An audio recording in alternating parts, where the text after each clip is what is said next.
जलालुद्दीन मोहम्मद अकबर एक ऐसा किरदार है जिसने हिंदुस्तान की तारीख पर ही नहीं अपने दौर के समाज पर भी अपनी छाप लगाई। शहंशाह अकबर वो किरदार है जिसने कहानीकारों और फिल्म प्रोड्यूसर्स को भी अपने जलाल की रोशनी से मुतासिर किया।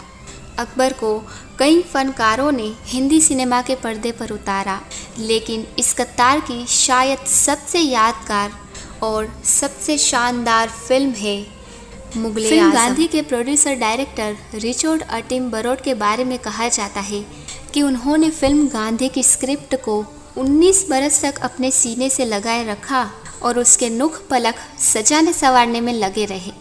प्रोड्यूसर डायरेक्टर करीम आशिफ यानी के आशिफ ने भी मुगले आज़म को 9 बरस तक अपनी आंखों में सजाए रखा। अपने इस ख्वाब को हकीकत का रूप देने के लिए आशिफ साहब उठते बैठते सोते जागते सिर्फ और सिर्फ मुगले आज़म के बारे में सोचते रहे। एक ख्वाब, एक जज्बे को 9 बरस तक अपनी तमाम तरतबिश और जोश के साथ दिलो दिमाग में ज़िंदा रखना बजाते खुद एक बहुत बड़ा कारनामा है, और ये कारनामा अंजाम तक पहुंचाए बिना के आशिफ जैसे शख्सियत को सुकून हासिल नहीं हो सकता था, क्योंकि उन्हें मुगले आज़म से ठीक वैसी ही बेपनाह मोहब्बत हो गई थी जैसी शहजादा सलीम से अनारकली को हुई थी। मुगले आज़म बेशक हुस्न इश्क की दास्तान है, लेकिन सच तो ये है कि ये के आशिफ के उस इश्क की दास्तान भी है कि उन्हें मुगले आज़म से हो गया था, और इश्क के दर्द को, उसकी तड़प को वही जान सकता है जिसने कभी इश्क किया हो। लाहौर में एक बाज़ार है अनारकली, और उसके पास ही एक छोटा सा मज़ार है जिसके बारे में कहा जाता है कि वो अनारकली का मज़ार है। बस उसी से ये सारी दास्तान वाबस्ता है। आज़ादी से पहले की बात है। कहानीकार इम्तियाज़ अली ताज़ ने इसी दास्तान को अनारकली के नाम से एक ड्रामे का रूप दिया। वो चाहते थे कि उनका ये ड्रामा स्टेज हो, लेकिन उसमें इतनी ज़्यादा सेट्स थे कि कोई भी ड्रामा कंपनी उसे स्टेज करने के लिए राज़ी ना हो सकी, और ताज साहब का ये ड्रामा हसरत ही रह गया। उन्हीं दिनों राइटर डायरेक्टर कमाल अमरोही शोहरा मोदी की फिल्म पुकार के डायलॉग लिखकर अपनी कलम का लोहा मनवा चुके थे। उन्होंने इम्तियाज़ अली ताज़ के ड्रामे दास्ताने अनारकली से इंस्पायर होकर अनारकली के नाम से एक खूबसूरत फिल्म स्क्रिप्ट तैयार किया। मशहूर फिल्म दीदार के प्रोड्यूसर माखन लाल जैन इस स्क्रिप्ट को पर्दे पर उतारने के ख्वाहिशमंद थे, लेकिन माली मुश्किलात की वजह से उनकी ये ख्वाहिश पूरी नहीं हो पाई। सन 1951 में के आशिफ ने कमाल अमरोही से ये फिल्म स्क्रिप्ट सुना तो उनके दिल के तार झनझना उठे। इस तरह शुरू हुई मुगले आज़म से के आशिफ के इश्क की दास्तां। यानी इस तरह के आशिफ ने फिल्मी दुनिया के महफिल में अपनी किस्मत आजमाने का पक्का इरादा कर लिया। फिल्म मुगले आज़म नरगिस और चंद्रा मोहन को लेकर शुरू हुई, लेकिन बन न सकी। के आशिफ के दिल को चोट तो लगी, लेकिन जैसा कि मैंने कहा, उन्हें मुगले आज़म से इश्क हो गया था, और सच्चे आशिक कभी हौसला नहीं हारते। के आशिफ ने भी मुगले आज़म को नए सिरे से बनाने की जिद्दोजहद शुरू कर दी। हालात ने रुख बदला। के आशिफ ने अपने जिगरी दोस्त दिलीप कुमार को शहजादा सलीम का रोल अदा करने के लिए राज़ी कर लिया और मधुबाला को अनारकली बनाने का फ़ैसला किया। इसके बाद ही बकाया सेटअप अपने आप बनता चला गया। मुगले आज़म के रोल में पृथ्वीराज कपूर आ गए, दुर्गा खोटे जोधाबाई बनी, निगार सुल्ताना को बाहर की भूमिका मिली, अजीत दुर्जन सिंह बने और मुराद महन सिंह। संतराज का रोल कुमार को दिया गया। संगीत की बागडोर नौशाद ने थामी और गीत लिखने के लिए शकील बदायूनी साहब ने कलम को उठा लिया। इस तरह एक निडर प्यार की कहानी पर्दे पर उतरने को तैयार होने लगी। मुगले आज़म की फोटोग्राफी R.D. माथुर को सौंपी गई, और हिंदुस्तानी फिल्मों की तारीख में पहली बार फिल्म के संवादों की जिम्मेदारी कमाल अमरोही, अमान, असन रिजली और वजाहत मिर्ज़ा जैसे 4 जाने माने संवाद लेखकों को दी गई। जिसने भी ये शानदार सेटअप सुना कि आशिफ के इंतखाब की दाद दिए बिना नहीं रह सका और फिल्म के शुरू होने से पहले ही सारी फिल्मी दुनिया में मुगल आजम के चर्चे होने लगे। स्टर्लिंग इन्वेस्टमेंट कॉरपोरेशन के पारसी बाबा शाहपुर जी पालुन जी ने फिल्म को फाइनेंस करने का जिम्मा ले लिया और सन 1951 में बड़ी आन बान और शान के साथ मुगल आजम के किरदार कैमरे की आंख में समाने लगे। के आशिफ मुगल आजम को अपने विजन और इमेजिनेशन के मुताबिक बनाना चाहते थे। वो किसी बात पे समझौता करने के लिए तैयार नहीं थे। जो चाहिए बस चाहिए, चाहे उसके लिए कितना ही खर्च क्यों ना करना पड़े। तसव्वुर की कोई सरहद नहीं होती, मगर बजट की एक हद होती है। इसके बावजूद मुगल आजम का कोई बजट तय नहीं हुआ था। फिल्म का हर मंजर के आशिफ का ख्वाब था और वो अपने ख्वाब को हर कीमत पर हकीकत का जामा पहनाना चाहते थे। फिल्म के एक सीन के मुताबिक शहजादा सलीम अनारकली को रात के उस पहर में बारादरी में बुलाता है जब अपने महल में मियाँ तानसी अपना राज चढ़ने वाले हैं। के आशिफ चाहते थे कि ये रात बड़े गुलाम अली खान गाएं और फिल्म के संगीतकार नौशाद परेशान थे कि बड़े गुलाम अली खान साहब को फिल्म में गाने के लिए कैसे राज़ी किया जाए। नौशाद साहब ने 2 बार बड़े गुलाम अली खान साहब से बात भी की, लेकिन वो फिल्म के लिए गाने को रजामंद नहीं थे। उधर के आशिफ साहब जिद किए बैठे थे कि तान सिंह का गाना गाएंगे तो खान साहब ही गाएंगे। आखिर नौशाद साहब एक दिन के आशिफ साहब को लेकर बड़े गुलाम अली खान साहब के पास पहुँचे। बड़े गुलाम अली खान ने के आशिफ के सामने भी इनकार ही किया। कहा, अगर तुम 25,000 रुपये भी दोगे तो भी मैं नहीं गाऊंगा। के आशिफ ने मुस्कुराते हुए अपने ख़ास अंदाज में कहा, तो हम आपको 25,001 रुपया देंगे। अब आप इनकार नहीं कर सकते। बड़े गुलाम अली खान हैरानी से के आशिफ का चेहरा देखते रह गए। उस ज़माने में फिल्मों के मशहूर प्लेबैक सिंगर्स भी 1,000 या 500 से ज़्यादा मुआवजा नहीं पाते थे। आखिर बड़े गुलाम अली खान राज़ी हो गए और उन्होंने मुग़ल आज़म के लिए गाया, और क्या खूब गाया।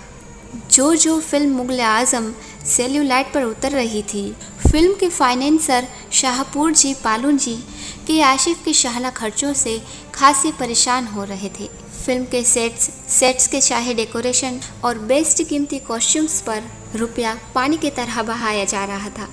के आशिफ हर बार एक बजट बताकर रुपया लेते, मगर हर बार उनका बजट छोटा पड़ जाता और खर्चे कई गुना बढ़ जाते। स्टूडियो का बिल चढ़ता रहता, लेकिन के आशिफ को इसकी कोई फिक्र नहीं होती थी।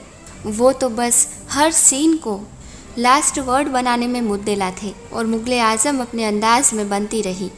मुग़ल आज़म को शुरू हुए 2 बरस हो गए थे और फिल्मी दुनिया में आम चर्चा ये था कि अभी 2-4 साल और इसी तरह ये फिल्म बनती रहेगी।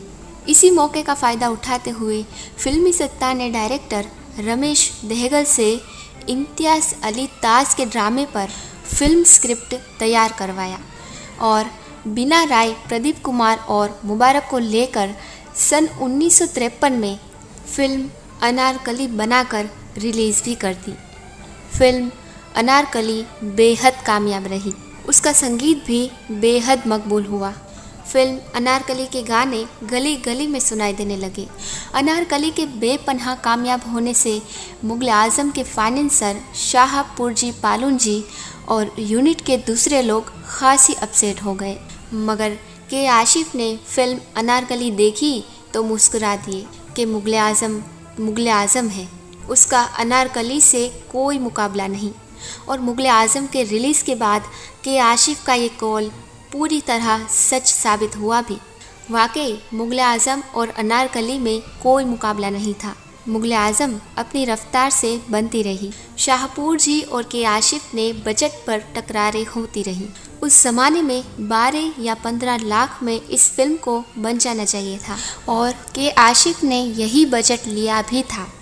आखिर शाहपुर जी ने स्टूडियो के बिल से परेशान होकर के आशिफ के लिए मोहन स्टूडियो का एक पूरा फ्लोर ही खरीद लिया और उस पर मुग़ल आज़म के सेट्स लगने लगे। शीश महल का यादगार सेट वहीं पर लगा। इस सेट की भी अपनी एक कहानी है। लाखों रुपए खर्च करके ये शानदार सेट बन तो गया, लेकिन जब शूटिंग का वक्त आया तो पता चला कि शूटिंग करना बहुत मुश्किल है, क्योंकि कैमरा जहाँ पर भी रखा जाता था वो शीशों में दिखाई देता था। कई एक्सपर्ट्स भी बुलवाए गए, लेकिन बात नहीं बनी। आखिर फोटोग्राफर आर.डी. मथुर ने ही इसका एक हल निकाला। वो मोमबत्ती जलाकर सेट पर गए और ऐसी जगह तलाश कर ली जहां कैमरा रखा जा सकता था। फिर इसी तरह इस सेट पर शूट हुआ। अनारकली यानी मधुबाला का रक्स। शीश महल का ये सेट कई महीनों तक स्टर्लिंग स्टूडियो में लगा रहा और उसे देखने के लिए देश विदेश से लोग आते रहे। इस सेट के खूब चर्चे हुए, शायद आज भी होते हैं। मुग़ल आज़म की तैयारी के दौरान बेचने वाले दो और अहम वाक़यात मैं आपको सुनाना चाहूँगी।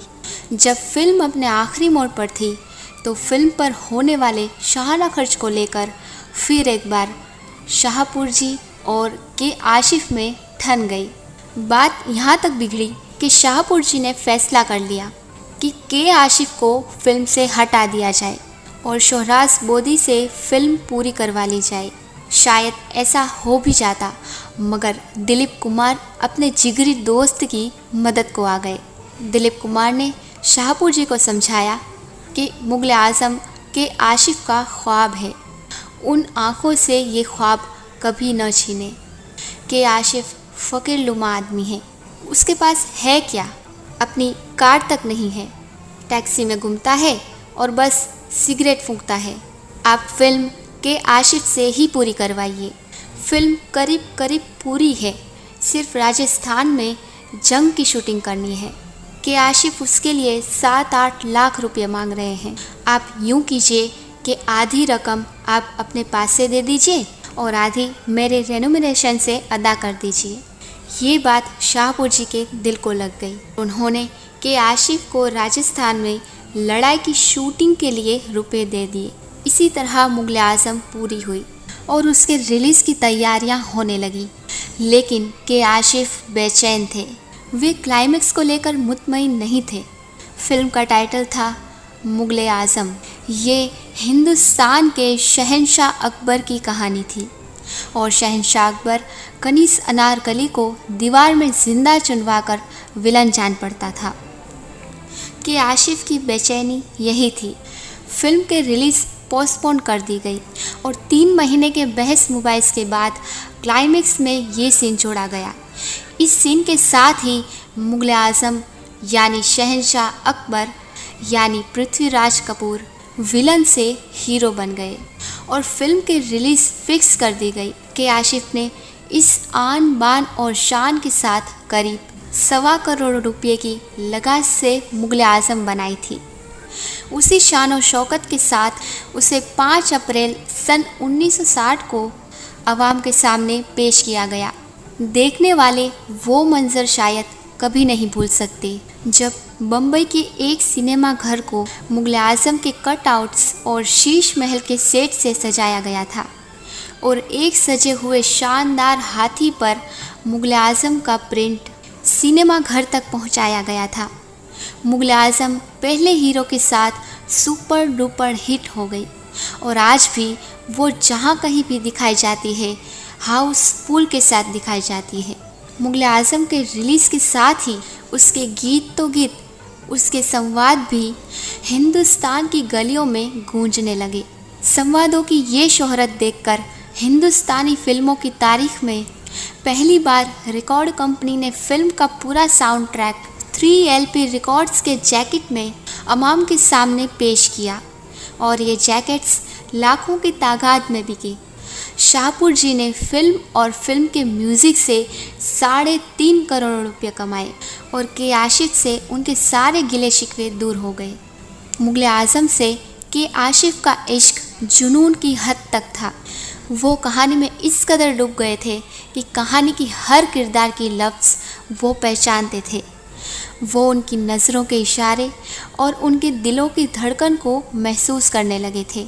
सच तो ये है कि मुग़ल आज़म हर लिहाज से एक परफेक्ट फिल्म है। उसका हर सीन और हर संवाद अंगूठी में नगीने की तरह जुड़ा हुआ है। इन बोलते सीन्स के अलावा कुछ खामोश सीन्स भी थे जो अपनी मिसाल आप है। याद कीजिए वो सीन जब तन्हाई में सलीम अपने प्यासे होंठ अनारकली के होठों की तरफ बढ़ा रहा है और अनारकली सफ़ेद पंख से अपने और सलीम के चेहरे को छुपा रही है। बकौल डायरेक्टर महेश भट्ट, आज तक किसी भी हिंदुस्तानी फिल्म में इससे अच्छा साइलेंट लव सीन नहीं दिखाया गया। मुग़ल आज़म से मधुबाला, दिलीप कुमार और पृथ्वीराज कपूर को बेपनाह शोहरत मिली, लेकिन मधुबाला मुग़ल आज़म के बाद किसी और फिल्म में काम नहीं कर सकी। वो दिल की मरीज़ बन गई थी और डॉक्टरों ने उन्हें काम करने से रोक दिया था। मधुबाला अक्सर कहा करती थी, जब काम करना नहीं आता था तो खूब काम करती थी, और अब जब काम करना आया है तो कुदरत ने मना कर दिया। कि आशिक़ ने अपने सारे फिल्मी करियर में केवल 3.5 फिल्में बनाई हैं। फूल, हलचल, मुग़ल आज़म और अधूरी फिल्म लव एंड गॉड, लेकिन उनका नाम हिंदुस्तान के अजीम डायरेक्टर्स में से शुमार होता है। और ये इस बात का सबूत है कि कलाकार को ज़िंदा रहने के लिए ज़्यादा काम की नहीं, बेहतर काम की ज़रूरत है। मुग़ल आज़म के आशिफ़ के फ़न का ऐसा कमाल है जो हमेशा याद रखा जाएगा।